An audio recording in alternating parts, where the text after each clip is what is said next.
আশ্চর্যের বিষয় হলো 7 মাস পেরিয়ে গেছে, এখনো পর্যন্ত অন্তর্বর্তীকালীন সরকার দল হিসাবে আওয়ামী লীগের ব্যাপারে কোন বিচারিক কার্যক্রম শুরু করে নাই।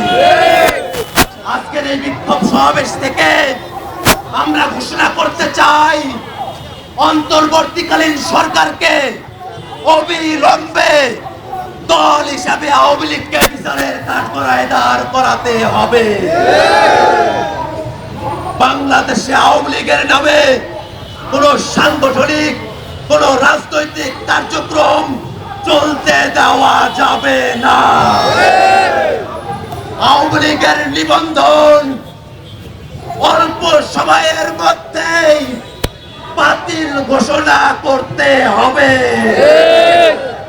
আওয়ামী লীগের নিবন্ধন যদি বাতিল করা না হয়, এই ছাত্র জনতা আবার রাজপথে এসে আওয়ামী লীগের নিবন্ধন বাতিল করিয়েই ছাড়বে ইনশাআল্লাহ।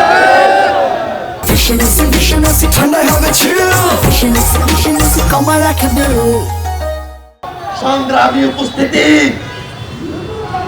অনেকে ভালো আওয়ামী লীগের কথা বলে, আমরা তো বলি লোম বাঁচতে গিয়ে যেমন কম্বল উজাড় হয়ে যায়, লোম বাঁচতে গিয়ে যেমন কম্বল উজাড় হয়ে যায়, আওয়ামী লীগের ভালো নেতৃত্ব বাছাই করতে গেলে গোটা আওয়ামী লীগে উজাড় হয়ে যাবে। আওয়ামী লীগের ভালো নেতৃত্ব নাই। যে আওয়ামী লীগ এখনো পর্যন্ত বাংলাদেশে যে গণহত্যাগুলো চালিয়েছে, পিলখানা হত্যাকাণ্ড, 13 সালের হত্যাকাণ্ড, শাপলার হত্যাকাণ্ড, মোদী বিরোধী আন্দোলনের হত্যাকাণ্ড, 24-এর হত্যাকাণ্ড, কোন হত্যাকাণ্ডের জন্যই যে আওয়ামী লীগ এখন পর্যন্ত দুঃখ প্রকাশ করে নাই, এখনো পর্যন্ত অনুশোচনা প্রকাশ করে নাই, এখনো পর্যন্ত তাদের দায় স্বীকার করে নাই, সেই আওয়ামী লীগের পক্ষে যদি বাংলাদেশের কোন শক্তি, বাংলাদেশের কোন ব্যক্তি একটু দাঁড়ানোর চেষ্টা করে, বাংলাদেশের ছাত্র জনতা রাজপথে দাঁড়িয়ে, সেটা ব্যক্তি হোক, সেটা কোনো প্রতিষ্ঠান হোক, তার বিরুদ্ধে সর্বাত্মক প্রতিরোধ গড়ে তুলবে। ভাইরা আমার, আমাদের অবস্থান খুবই পরিষ্কার।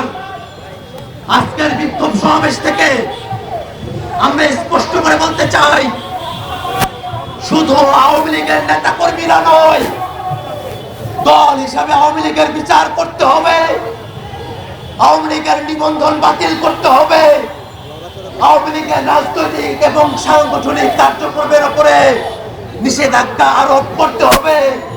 বাংলাদেশে সামনের দিনে আওয়ামী লীগের নাম, মার্কা, আদর্শে কোনো রাজনীতি চলবে না, সেই নিশ্চয়তা আমাদেরকে দিতে হবে।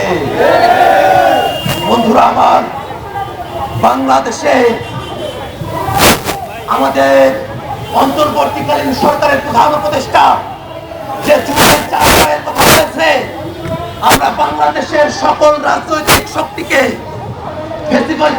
সকল পক্ষকে আমরা আহ্বান জানাই, রাজনৈতিক ভাবে জাতীয় ঐক্যমতের ভিত্তিতে সেই জুলাই 4 আওয়ামী লীগকে নিষিদ্ধ করার কথা উল্লেখ থাকতে হবে।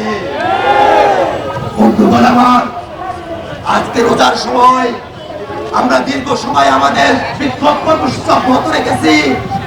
আজকের বিক্ষোভ কর্মসূচিতে আপনারা যারা গোটা ঢাকা শহর থেকে উপস্থিত হয়েছেন, জাতীয় নাগরিক পার্টি এনসিপির ঢাকা মহানগরের নেতৃবৃন্দ আপনারা যারা উপস্থিত হয়েছেন, তাদের সকলকে ধন্যবাদ জানিয়ে আজকের মতো আমার বক্তব্য এখানে শেষ করছি।